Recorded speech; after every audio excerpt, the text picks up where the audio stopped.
In this video, I am going to show you how to permanently delete YouTube channel.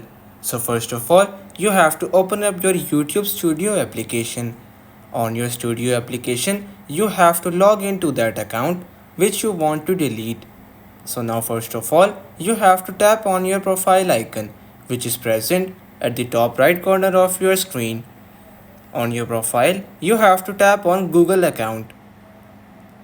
In Google account, you have to tap on Data and Privacy.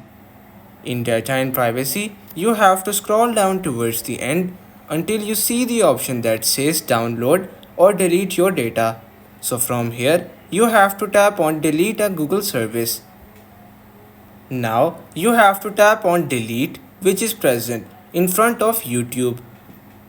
Now select the option that says I want to permanently delete my content. Now you very simply have to check mark these boxes, then tap on delete my content. By doing this, you will be able to easily delete your YouTube channel permanently. So everyone, that's pretty much all for today's video.